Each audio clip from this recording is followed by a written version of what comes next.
거기 104페이지 보시면 수요하고 공급은 동전의 앞뒷면이에요. 그러니까 공급이란 매도자들이 일정 기간 동안에 부동산 가격에 대응하여 부동산을 판매하고자 하는 의도된 양.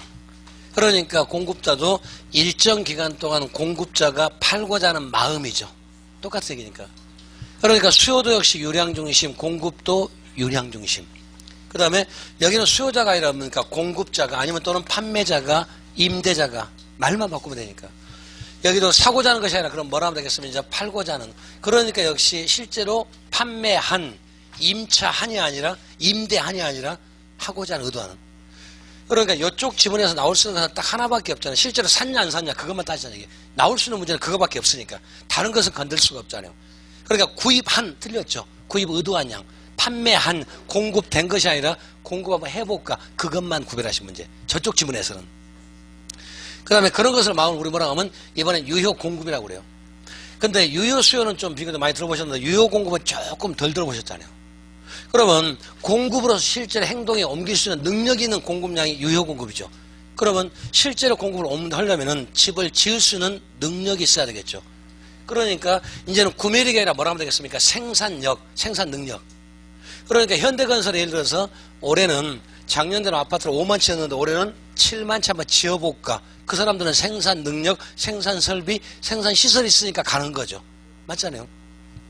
그 다음에 마음은 똑같을 거고요. 그 다음에 공급도 역시 실질적인 이제 뭐가 되겠으면 공급이 이렇게 되겠죠. 그러니까 여기서 나올 수 있는 것은 요 두 개 중에서 뭐가 더 중요해? 항상 수요가 더 먼저예요. 그러니까 제 과목에서는 공급보다도 수요가 항상 더 먼저입니다. 뭐든 전부 다 수요자 중심이니까. 그러니까 유효 공급보다는 유효 수요는 반드시 알아둡시다. 지금 그런 얘기. 요지가 그런 거 점점 해결해 가는 거니까. 이해하시는 거죠? 그 다음에 가격은 뭐가 되겠습니까? 이제는 이렇게 올라가니까 그러면 팔 때 입장이니까 많이 받고 싶어요? 적게 받고 싶어요? 더러워도 나 그 이상 그 밑으로는 안 갈 거야. 쉽게 말하면. 그러니까 이때 5억이란 말은 공급자가 팔 때 아무리 적게 받아도 더럽게 받아도 나는 5억 이상은 받고 싶지 5억 밑으로는 안 받고 싶겠죠. 그러니까 팔려고 하는 사람들이 받고자 의도하는 최저가격이죠. 믿져도. 이해하잖아요. 그러니까 내가 공급자 입장에 대보면 당연한 논리 아닌가요? 내가 팔 때 더 이상 밑으로는 가기 싫으니까. 그래서 수요값은 최고가였다면 공급가 그러면 최저가격. 이게 되잖아요. 그러니까 공급자가 의도하는 생각하고 있는 최저가격. 맞죠? 그러면 양은 또 뭐겠습니까? 5억이면 아무리 많이 쓰더라도 100채까지는 한번 생각이 있는데 그 이상은 안 할 거야. 양은 최대량. 그럼 결론적으로 나올 수 있는 것은 유량, 재량, 요게 첫 번째.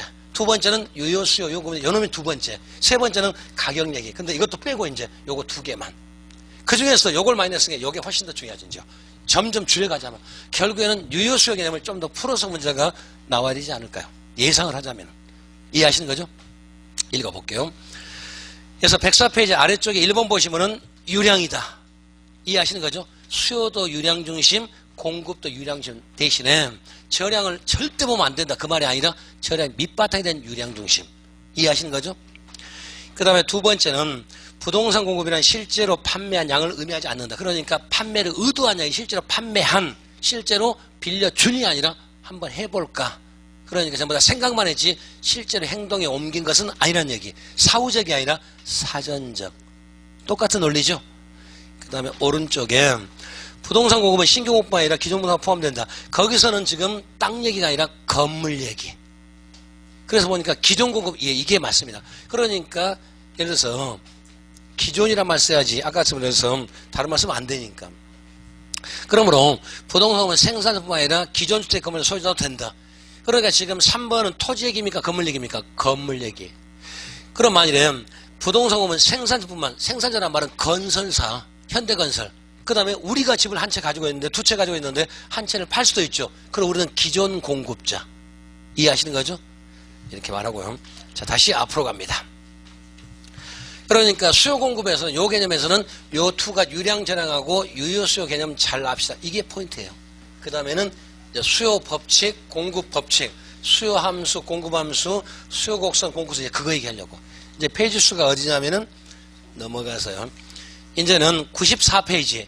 거기 수요 함수, 수요 법칙, 수요 곡선 그 세 가지 말하려고요. 그래서 맨 첫 번째 수요 법칙. 그러니까 수요 법칙이란 말로 푸는 거죠. 그러니까 수요 법칙이란 말은 가격이 어찌어찌 하니까 양이 어찌어찌 하더라. 그래서 가격이어서 예를 들어서 오르고 떨어지고 변동하면 이게 달라지면 그다음 뭐가 달라집니까? 양이 어쩌니까 값이 올라가면 수요는 비싸니까 적게 살려고 하고 싸면 많이 살려고 하겠죠. 우리 당연한 논리니까. 그러면은 가격과 지금 어떻게 움직이까 서로 거꾸로 가고 있죠. 그래서 반비례 관계, 역관계. 값이 올라가면 줄고 떨어지면 느니까. 맞죠? 그래서 반비례 역관계. 반비례 관계라 말합니다. 또는 아니면 거슬력자 역관계, 정관계가 아니라 역관계. 일단 이렇게. 근데 이 간단한 것을 속여봅시다. 수요 법칙은 가격과 양의 관계를 말합니다. 값이 변동하면 양이 변동하고 양이 변동하면 가격이 변동을 말합니다. 뒷말이 틀렸어요. 이해하신 거죠? 항상 화살표가 오른쪽은 맞는데 거꾸로는 어쩌면 요거는 어쩝니까? 아닙니다. 단순하지만은 언제든지 주변수가 뭡니까? 키가 항상 가격입니다. 가격이 어쩌니까 양이 어쩌다 끝. 양이 어쩌니까 값이 어쩌다 그는 그 다음 얘기. 그는 수요 법칙이 아니에요. 이해하시는 거죠? 근데 더 정확히 말하면 여기가 무슨 가격? 현재 가격입니다. 언제든 현재예요. 그러니까 별다른 말이었으면 플레이자트 현재란 말 전부 다 생략하고 얘기하는 거죠. 그러니까 현재 값이 어쩌니까 지금 양이 어쩌더라. 그거는 수요 법칙이지. 미래 값이 어쩌니까 양이 어쩌다. 그건 수요 법칙이 아닙니다. 자, 무슨 말이냐면은 요 지역에 지금 개발 바람이 불어요. 그래서 지금 땅값이 예를 들어서 100만 원에서 200만 원 점점 올라가고 있습니다. 예를 들어서 요 지역이 지금 개발 바람이 불고 개발 가능성이 있어요. 그러면은 가격이 100만 원에서 200만 원 올랐으면 분명히 수요 법칙상 보자면은 양이 늘어야 돼요, 줄어야 돼요? 줄어야죠. 값이 올라갔으니까. 즉 땅값이 100만 원 지금 어쩝니까? 개발 바람이 막 불고 그러면 값이 점점 150만 원, 200만 원 올라갈 거 아닙니까? 이렇게 가격이 지금 올라가더라도 수요량이 수요가 많아져요, 적어져요? 많아지죠. 왜 많아지죠? 미래가 돈 되니까. 그 말은 지금은 어쩝니까? 100만 원, 200만 원 됐지만 이 사람들은 어쩝니까? 지금 요 200만 원 기준에 사는 것이 아니라 나중에 여기에 400만 원 할까? 미리서 어쩝니까? 사는 거 아닌가? 제가 개발이라는 말을 먼저 풀어놨잖아요. 그러니까 지금 가격이 100에서 200가 오른다면 저기 수요법칙으로 보자면 가격이 올랐으니까 분명히 수요가 줄어야 돼, 늘어야 돼요? 그래 정상이죠. 그런데 수요가 지금 늘어서 줄었어요. 늘었잖아요. 이걸 가지고 어떤 사람이 이걸 수요법칙 예외라고 하는데 그거 틀린 말이에요. 수요법칙은 반드시 기준이 뭡니까? 현재 값이요. 그러면 이 사람들은 지금 100만 원에서 200만 원 올랐었는데 왜 더 많이 살려고 합니까? 지금보다 나중에 더 비쌀 것 같으니까. 그러면 지금 기준이 나중 기준이요. 나중 기준. 미래가 기준인 거죠. 이거는 수요법칙 예외가 아니라니까요. 지금 무슨 말 이해하셨을까요? 언제든 키가 수요법칙 공고는 반드시 현재 가격이 어쩌니까 지금 어쩌더라. 그게 수요법칙이지 미래 가격, 예상가, 기대 가격은 수요법칙 예외가 아니에요. 당연한 논리니까. 이해하셨을까요? 그 다음에 두 번째. 이번에는 이제 수요 함수요. 그러면 수요 함수란 말은 우리 함수가 무슨 말이죠? 함수. 영향을 주고받는 변수. 그러니까 수요 함수란 말은 이렇게 수요 함수란 말은 이렇게 수요량 또는 수요량이요. 여러분들 영향을 변수가 몇 개나 있을까? 수없이 많죠. 가장 먼저 영향을 주는 것은 가격이죠. 우리 예를 들어서 모든 광고는 가장 기본이 뭐가 나오는가? 가격 얘기가 먼저 나오지 않을까? 전부가 다. 그래서 이때 우리가 수요와 수요에 여러분 영향을 주는 변수가 수없이 많은데 가장 먼저 나오는 게 그 물건의 가격이에요. 가격. 이거 말고 금리도 영향을 받을까 안 받을까? 금리. 금리가 올라가면은 수요 입장에서는 내용 같은 건 예금금리 얘기입니다. 공급자 입장에서는 대출금리예요. 그러면은 금리가 올라가면 부동산 수요는 줍니다. 제가 또 애우시는 것이 아니라 제가 100억을 지금 손에 쥐고 있습니다. 로망입니다. 아직은 안 주고 있으니까. 그러면 100억을 쥐고 땅에다 묻어놓을까 예금할까 제 머릿속은 제일 까입니까? 그러면 돈 된 데 갈 거 아닙니까? 그럼 이자가 올라가면 예금을 더 많이 할 거 아닙니까? 만약에 예금 금리가 떨어지면은 빼서 땅에다가 묻어놓을 거예요. 그래서 금리하고 부동산 수요 공급은 반대로 갑니다. 금리가 올라가면은 수요도 줄고 공급도 줄어요. 그럼 공급자에서 금리는 대출금리라고 그랬으니까 은행에서 이자를 많이 받는다는 얘기는 예금금리가 높아진다는 얘기는 비용 이자가 많으니까 그거를 금융비용 이렇게 말해요. 금융비용이 많아지면 그만큼 비용보다 많아지니까 내 이익이 적으니까 안 할 거 아니에요. 이해됐을까요? 그 다음에 그러니까 금리하고 부동산 수요금은 반비례 거꾸로 가는 얘기를 무려 6번 물어봤으니까죠. 정말 많이 물어보니까 대신에 말을 포장해서 물어볼 거 아닙니까? 가운데 살짝 끼워가지고 그러면 잘 안 보일 수가 있으니까. 또 소득도 있을까 없을까요? 소득이 많아지면 수요량 많아집니까 적어집니까? 로또에 당첨되셨습니다. 하는 일을 그만둔다. 그죠? 그런 식으로 소득이 올라가면 어쩌면 수요량 많아지는 게 맞죠? 이것만 있을까? 정부의 규제, 정부에서 규제를 올리고 내리고 하면 또 달라지겠죠. 이거는 수몇 가지가, 수억 가지가 있어요. 종류가. 수만 가지가 있는데 이 모든 변수를 전부 다 고려하면 쉬워요, 어려워요? 어려워서 요 녀석들은 안 변한 전제를 깔고 오로지 요것만 따집니다. 그래서 다른 것은 일정 불변이라는 가정을 도입하고 오로지 뭐만 가격이 변했을 때 양은 어찌 됩니까? 주는 거죠. 값이 떨어지면 어쩝니까? 양은 느는 거죠. 그러니까 값이 올라가면 줄고 떨어지면 어쩝니까? 늘었으니까 거꾸로 가니까 이때는 반비례. 그래서 값이 올라가면 줄었으니까 뭐라고 할까요? 감소함수. 이렇게 말해요. 그러면 아니다. 가격이 떨어지면 늘었지 않냐? 그러면 증감수라고 해야 되겠죠. 그러니까 서로 이제 대조를 나타내는 말이 있으면 항상 올라가는 것이 기준일까요? 떨어지는 것이 기준일까요? 오르는 것이 기준입니다. 딱 정해놨어요. 우리 플러스가 기준입니까? 마이너스 기준입니까? 플러스 기준이잖아요. 우리 플러스 5는 여기가 이거 안 써도 플러스라고 아시죠? 마이너스는 반드시 마이너스를 끼워야 마이너스라고 아시는 거죠. 또 정해놨으니까. 그래서 가격이 오르면은 양이 줄기 때문에 감소함수란 말 써요. 반대로 값이 떨어지면 양이 늘었으니까 증감수라고 말할 수도 있잖아요. 그런데 딱 정해놨다니까 값이 떨어지는 것이 아니라 올라가는 것을 기준으로 합시다. 약속이에요. 언제든요.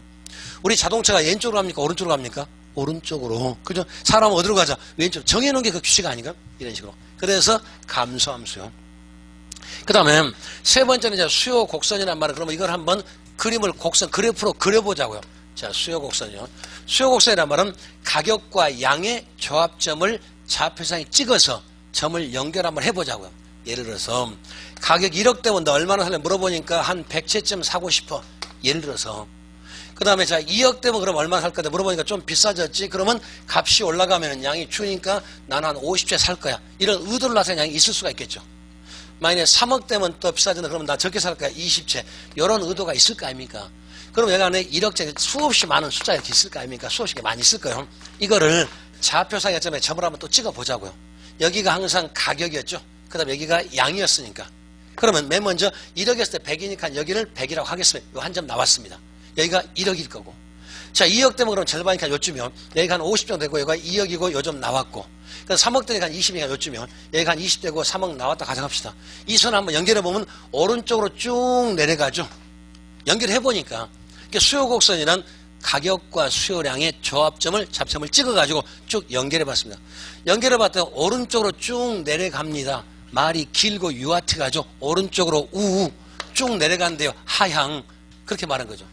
그래서 우하향 곡선 이렇게 이제 어쩌니까 말하겠죠. 그래 보니까 맞죠? 그러면 가격이 올라가면 점점 줄고 떨어지면 줄어서 서로 거꾸로 가고 있으니까 그러면 뭡니까? 음의 기울기, 마이너스의 기울기. 이렇게 이게 전부예요, 사실은요. 그러니까 수요 법칙은 가격과의 관계인데 반비례 역관계. 함수는 감소함수. 곡선은 우하향 마이너스 기울기. 끝. 다 된 거죠? 그 다음에 그에 나타난 것이 이제 볼까요? 수요 함수. 걔 보니까 부동소량에는 거기도 양자 앞뒤에다 가로 만드세요. 빠졌네요. 거기 지금 94페이지 보시면 위에 박스 거기 수요량인데 양자 앞뒤에 가로 없죠. 거기 지금 우리 교재에 이렇게 써있잖아요. 수요량 이렇게 써있는데 여기 이거 가로 만들라는 얘기. 만들어야 정상적입니다. 그 가로 빠지면 안 돼요. 전제 됐을 때 항상 이렇게 써요. 항상 양자 가로를 채야 맞아요. 그러니까 수요란 말로 수요량이란 말은 의미가 틀려요. 거기 가로를 채야 맞습니다. 지금 거기 94페이지 위에 박스에서 부동산 수요량 나왔죠? 그 양자 앞뒤를 가로로 묶으라고요. 이게 수요도 있고 수요량 두 개가 지금 동시에 있다는 소리예요. 그럴 때 보시면 그 변수가 점이니까 가격, 다른 가격에서 수없이 변수가 많이 나왔잖아요. 그럼 전부 다 고려하니까 어려우니까 이걸 왜 그러냐면은 우리가 2차원 평면상에 표시하려면 독립변수가 몇 개? 하나만 있어야 되죠. 만약 독립변수 두 개 있으면 3차원으로 표시하면 보여요? 안 보여요? 안 보이기 때문에 인위적으로 딱 조정을 하는 거예요. 그래서 오로지 뭐만? 가격만. 그래서 수요법칙은 오로지 가격만의 함수다. 그렇게 말하는 거죠. 가격만. 그것도 정확히 말하면 현재 가격만. 미래값이 아니라. 그 다음에 그 밑에 보자면 이제 그래서 그 밑에는 근데 맞습니다. 근데 그 밑에는 수요랑 오로지 뭐만 가격 하나만 나왔죠. 그러니까 여기 수요 나타낼 때 어쩌니까 전부 다 나타낸 거고 수요량만 나타내면 오로지 요것만 나타낸 그런 뜻이에요. 의미가. 그러니까 수요란 말은 전부 다. 그 다음에 수요량은 오로지 가격만 딱 하나. 그래서 아래쪽 박스를 맞는데 위쪽 박스는 가로를 체험하죠. 양자 앞뒤에다가. 우리 시험 문제 관계없지만 정확하자면은. 그러니까 함수란 말은 요 녀석들이 변했을 때 여기 얼마만큼 변한 것을 표시하는 겁니다. 그래서 요놈을 뭐랍니까? 영향을 주는 변수니까 원인 변수, 독립 변수. 여기를 봤기 때문에 종속 변수, 결과 변수 그렇게 말을 해요. 일단요. 그 다음에 수요 법칙이란 말은 다른 조건과 동일할 경우. 그게 무슨 말일까요? 다른 조건과 동일하다는 가격 이해는 고려 안 한다는 뜻이죠. 오로지 뭐만? 가격만. 다른 조건과 동일할 경우에 부동산 가격이, 근데 그 가격도 정확히 말하면 현재 가격, 언제든 정확한 표현이. 그러니까 현재 가격이 상승하면 수요량은 감소하고 가격이 하락하면 수요량은 증가한다. 즉 가격과 수요량은 역의 수요 법칙 마이너스 관계. 근데 거꾸로는 안 써져 있잖아요. 양이 많아지고 적어지면 값이 어쩌다. 그 말은 틀려요. 왜? 항상 가격이 영향을 주는 독립변수니까 언제든지. 그래서 그 말을 아까 이렇게 말했죠. 수요 법칙은 가격과 양의 관계입니다. 맞죠? 값이 변할 때 양이 변화하는 역으로 맞는데 양 때문에 값이 변한다. 그거는 수요 법칙이 아니란 뜻. 정확한 표현이. 이해하신 거죠? 가격이 독립변수요. 그 다음에 그러면서 오른쪽 보면 수요 곡선은 이제 거기 기펜제 베블레는 잠 안 올 때 집에서 열심히 한번 연구해 보세요. 기펜제란 말은 아일랜드 사람 기펜스쿠스란 말인데 아일랜드 경제학자 기펜이라는 사람이 있습니다. 이제 그때 그 사람은 감자를 주로 많이 먹어서 그게 나온 건데 우리하고 관계없습니다. 그건 경제학 문제지 전혀 관계없습니다. 베블렌 효과, 과시효과라는 뜻인데 의미 없어요. 부동산에서는 기펜제, 베블렌 그런 거 쓰지도 않습니다. 우리는 부동산하고 땅하고 건물하는 거지 일반 동산이 아니거든요. 만일에 기펜제, 베블렌 효과 이거를 가지고 답으로 만들면 미친놈이에요. 아니 내용을 모르고 만든 문제. 우리는 민법에서 문제 나올 때 도자기 판매 나올까 안 나올까? 나오지 않습니다. 땅 아니면 건물 둘 중에 하나입니다. 우리는 그걸 주로 하기 때문에. 이해하시는 거죠? 우리 그림 팔아서 가장 매매하고 허위 판매 그거 나오지도 않는다니까요. 오로지 땅하고 건물 얘기만 안 나와요. 그래서 민법상에 오로지 땅 건물만 그리고 있죠. 그것도 가불병만 계속 그리고 있잖아요. 그죠? 계속 가불병. 그 수없이 그러잖아요. 그 다음에 곡선이라는 말은 다른 독 일자로 가정하고 이게 무슨 말입니까? 오로지 가격만. 그래서 가격이 어쩌니까 양이 어쩌다 이걸 전부 한번 조사를 한번 해보자고요. 해봤더니 이런 숫자 나왔습니다. 이걸 점을 연결해보니까 오른쪽으로 쭉 내려가죠. 그래서 우하향 마이너스 기울기. 오케이? 그래서 수요 법칙은 가격과 양인데 반비례 역관계. 수요 함수는 감소함수. 곡선은 우하향 마이너스 기울기. 끝. 자, 넘어갑니다. 그 다음에 또 몇 페이지 넘겨서요. 저 뒤쪽 또 갑니다. 이번에도 어디 갔냐면은 이번에도 105페이지. 똑같으니까. 이번엔 공급법칙 한번 해볼까요? 이번엔 수요법칙이 아니라 여기를 공급법 요놈만 바꿔보자. 그러니까 수요하고 공급은 언제든 동전의 앞뒷면 똑같아요. 공급법칙은 가격이 올라가니까 양은 늘어요. 왜 그러죠? 돈 되니까. 값이 떨어지면 양을 줄입니다. 왜? 돈 안 되니까. 그러니까 자본주의 철칙이 돈 되면 늘리고 돈 안 되면 줄이는 겁니다. 철칙이. 근데 사회과학의 총화인 경제학에서 돈 되면 늘리고요. 돈 안 되면 줄여. 좀 말이 그렇죠. 그래서 초가 이윤이 있으면 늘리고 초가 손실이 있으면 그 말이나 그 말 똑같은 얘기죠. 말을 그렇게 바꾸는 거예요. 그런데 이번에는 가격이 올라가면 올라가고 떨어지니까 방향이 똑같으니까 뭐라고 할까요? 반비례가 아니라 정비례 관계. 그죠? 정비례. 이제 똑같이 가니까. 그리고 역관계 아니라 무슨 관계? 정관계. 같은 얘기. 우리 시험에 수요는 반비례계 정비례계 그거 묻지도 않아요. 공급은 반비례계 정비례 아예 묻지 않다니까요. 기본이에요 지금. 묻지도 않을 거고요. 그 다음에 공급함수 똑같죠. 여기다 수요함수가 아니라 이제는 공급함수요. 똑같아요. 근데 대신에 이게 수요량이 아니라 여기가 공급량 되겠죠. 그러면 또 이거 수업식 또 많이 나올 거 아닙니까? 물론 소득이 아니라 이제 기술 수준 나와야 되겠죠. 기술 수준. 기술 수준이 좋아지면은 집을 많이 짓는 건 맞죠. 지금 저희 집 앞에 123층짜리 지었다니까요. 과거 2조 시대 때는 못 지었을 거 아니에요. 공법이 발달하게 점점 좋아질 거니까. 그래서 이런 변수가 있자면 또 수없이 또 많이 있겠죠. 정부에서 규제를 강하게 하면 공급량이 늘까요? 줄까요? 줄 거 아니에요. 당연히. 규제를 완화시켜주면 공급량 늘 거 뻔합니다. 그러니까 이런 변수를 값이 오르면 공급량이 늘고 금리가 올라가면 공급량이 줄고 이거를 애우자는 소리가 아니라니까. 한번 내가 한번 해봐요. 나 같으면 예를 들어서 은행에서 대출금리가 올라가면 이자비용을 많이 무니까 그럼 저 같으면 비싼 돈 이자 물어가면서 사업할까요? 안 할 거 아니에요. 그러니까 금리하고 어쩌니까 예금금리 대출금 조정을 잘해야 되겠죠. 그걸 하기가 쉬워요? 어려워요? 어렵죠. 그 다음에 또 해죠. 예를 들어서 금리는 나올 거 금리도 그러니까 공급하는 반비례. 금리가 올라가면 공급자, 제가 대출해서 지금 아파트에서 파는 업자라니까요. 그럼 대출금리가 올라간다는 얘기는 이자비용이 올라간다는 그 얘기 아닌가요? 이자비용이 올라가면 금융비용이 증가한다는 그런 뜻이요. 금융비용이 증가되면 내 몫이 클까요, 작을까요? 적어질 거 아니에요. 그럼 이윤이 작아지니까 늘릴까요, 줄일까요? 이렇게 쉬운 게 개론인데. 아니, 뻔한 얘기 좀 하고 있잖아요. 조금만요. 물론 여담에도 수없이 많이 있을 거고. 만일에 경기 전망이 좋아진대요. 그 말은 무슨 말일까요? 잘 될 것 같아요. 그럼 늘릴까요, 줄일까요? 아, 당연하죠. 그잖아요. 뻔하잖아요. 경기가 지금 전망이 어둡대요. 그러면 줄일 거 아니에요. 당연한 논리요. 뻔합니다. 그런 종류 외우시는 거 아니고. 그래서 역시 105페이지도 공급함수 나오고 그 다음에 공급법칙 나오고 공급수 나왔죠. 같은 얘기요. 그래서 두 개를 묶어서 말하자면은 수요법칙은 가격과 양인데 반비례 역관계, 공급법칙은 정비례 정관계. 됐죠? 수요함수는 감소함수, 공급은 증가함수. 그 다음에 수요곡선은 우하향 마이너스 기에. 공급은 한번 그려볼까요? 자, 1억 하면 너 몇 채 지을래? 돈 안 되잖아요. 나 20채 지을 거야. 예를 들어서 2억 하면 좀 비싸졌네. 그러면 값이 올라가니까 그만큼 한 채 더 지면 1억에서 2억 됐으면 한 채 더 지을 때마다 추가적으로 1억이 더 생기죠. 이걸 초과이윤이라고 그래요. 그래 점점점 돈이 생기니까 양을 늘릴까 줄일까? 늘릴 거 아니에요. 그래서 나 한 50채 할 거야. 3억 되면 나 100채쯤 지을 거야. 그럼 점 찍어보면 요렇게 또 이제 나올 거 아닙니까? 그럼 연결하면 오른쪽으로 쭉 올라가죠. 오른쪽으로 쭉 올라간대요. 우상향. 오른쪽으로 쭉 올라가니까 그렇게. 이해되신 거죠? 그래서 요거 가지고 어쩌면 여기는 뭐 증감수다. 그 다음에 여기는 우상향이다. 이런 거 갖고 문제 낼 거 아니까 플러스 기이다. 요거 가지고 되지도 않습니다.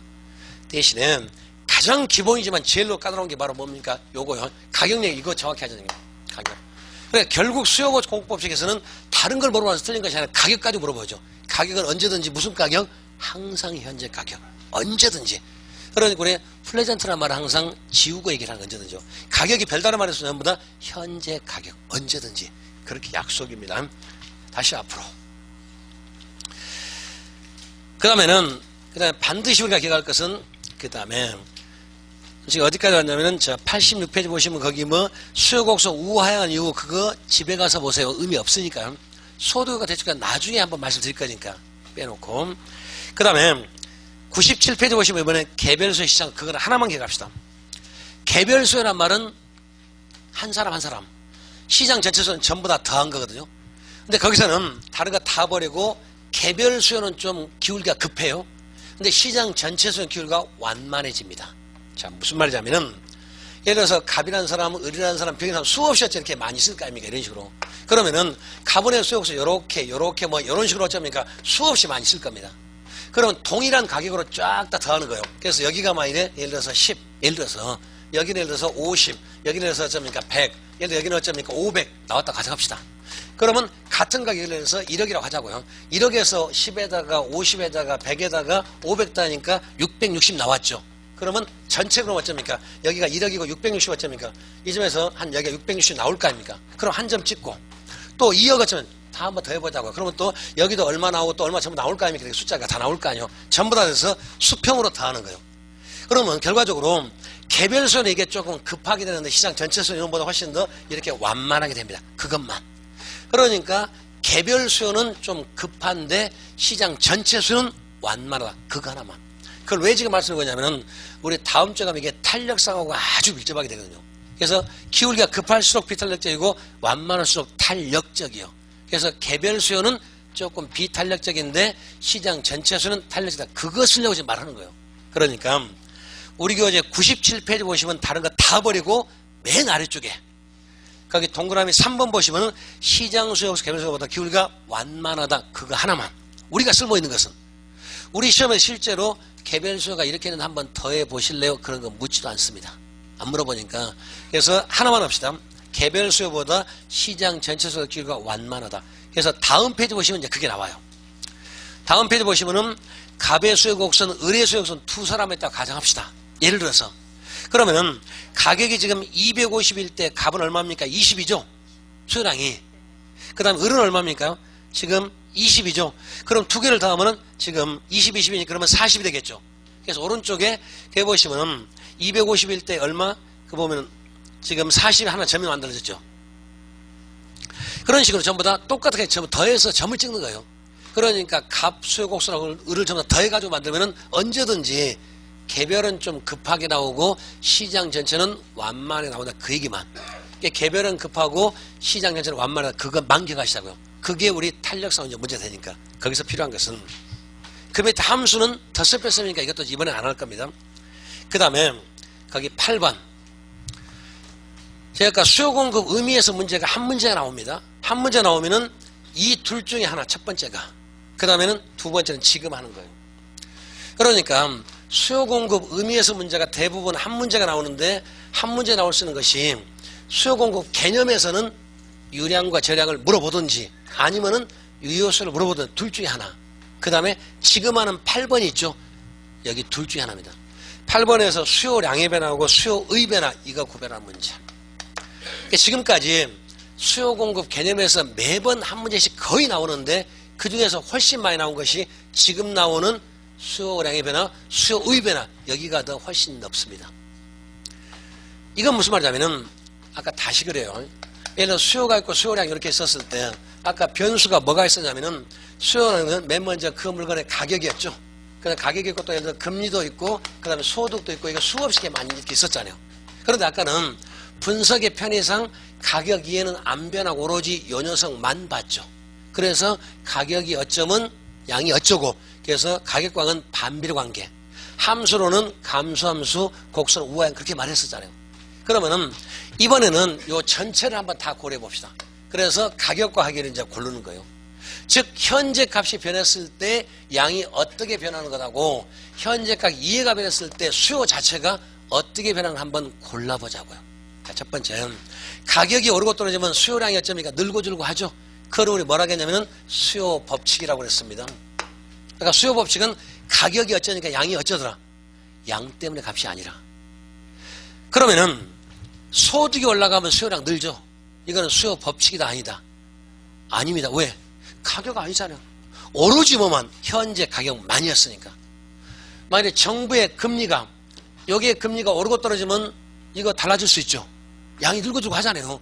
그러면 그거는 수요 법칙이다 아니다. 아니라니까. 오로지 수요 법칙 공급 법칙 뭐만 오로지 가격만. 그것도 무슨 가격? 현재만. 언제든요. 그래서 현재 가격이 변할 때 양이 변동하는 걸 뭐라고 한다? 수요 법칙. 이거를 선호하면 이걸 뭐라고 해서 수요 곡선이라고 했죠. 이걸 수요 곡선이요.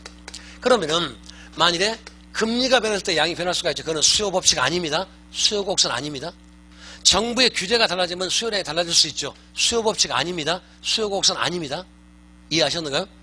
그러니까 이쪽에는 어쩝니까? 금리가 달라지고 소득이 달라지고 또는 여기 대체재 보완제라는 게 있어요. 다른 물건 가격. 만일에 단독값이 오르고 떨어지면 아파트 수요량 달라질 수 있죠. 영향을 주고받는 재화 또는 같이 움직일 수도 있고 딸로 움직일 수 있으니까 그걸 연관제라고 하는데 이런 것들이 변하더라도 양은 변하는데 양은 분명히 변하죠. 그렇지만은 수요 법칙을 안 하고 수요 곡선을 안 합니다. 오로지 수요 법칙, 수요 곡선은 가격만의 함수요. 그러니까 단순하지만 또 속여볼까요? 소득이 증가함에 따라서 소비량은 늘 수 있죠. 이거는 수요 곡선으로 표시할 수 있다. 아니에요. 수요 곡선 아니라니까. 오로지 수요 곡선 뭐만? 가격만. 오로지 단순하게. 그 다음에 두 번째는 가격이 변하면 양적 변화가 됩니까 안 됩니까? 양이 어쩌니까 양의 변화. 양이 늘 수도 있고 줄 수도 있고 양의 변화가 어쩌니까 일어나죠.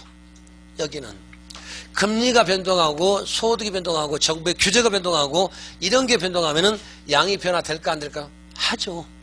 양이 늘 수도 있고 줄 수도 있고요. 정부에서 보조금을 줍니다. 보조금을 주면 좋아요 나빠요? 그래 좋으면 늘 거 아니에요. 보조금이란 말은 대가성 의무 없이 그냥 공짜로 무상으로 주는 것이 보조금이에요. 보조금은 효율성, 형평성, 형평성. 이해하시는 거죠? 보조금을 누굴 주죠? 아, 최순실이 보조금 못 받을 거야. 아마. 그죠? 그 다음에 이런 애들은 오로지 변수가 점이니까 오로지 현재 가격만. 그러니까 변수가 오로지 뭐만? 현재 가격만요. 현재 가격만. 그러니까 수요량. 왼쪽은 오로지 뭡니까? 요것만 따지는 거예요. 그러면 오른쪽은 현재 가격 이외. 현재 가격이요. 그러니까 가격 이외니까 변수가 많을까 적을까요? 훨씬 많죠. 그 다음에 네 번째 이쪽은 오로지 곡선상 점의 이동이요. 곡선 위에서 그 다음에 점의 이동이요. 점이 이동합니다. 자 무슨 말이냐면 요렇게. 자 수요 곡선 요렇게 있습니다. 여기가 물론 가격이고요. 그 다음에 여기가 양이니까. 이래 썼을 땐 이 정도 썼는데 가격이 어쩌니까 떨어질 수도 있고 올라갈 수도 있잖아요. 만약에 값이 올라가면 어떻게 값이 올라가면 양은 줄죠. 아까 가격이 올라가면 양은 어쩌니까 주는 게 수요법칙.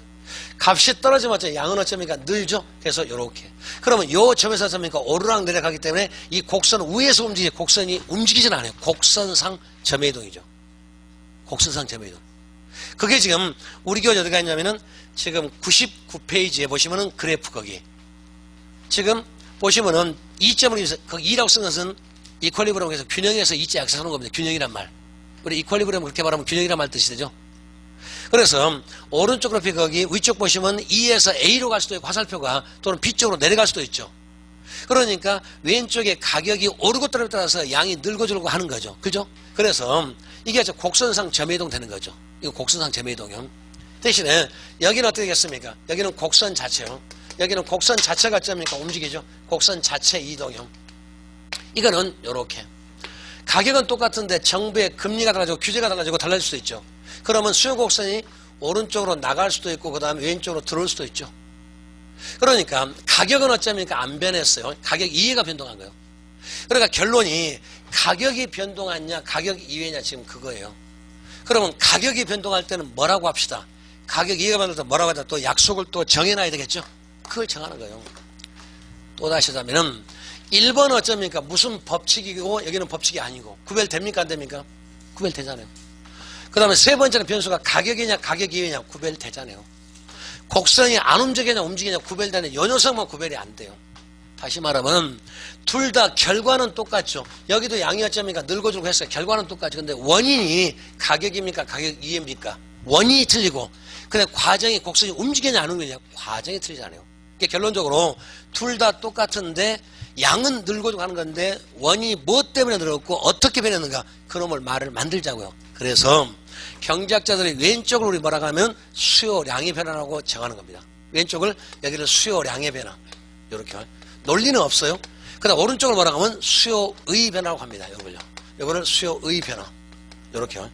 그러니까 수요량의 변화, 수요의 변화 말을 이제 구별을 하실 필요가 있는 거죠. 그러니까 그 물건 자체 값이 변하면 수요량의 변화, 가격 이해가 변동하면 수요의 변화 이렇게 되셨어요? 그 다음에 이제 그러니까 가장 먼저는 요 말 뜻하고 요 말 뜻을 반드시 구별을 하실 필요가 있어요.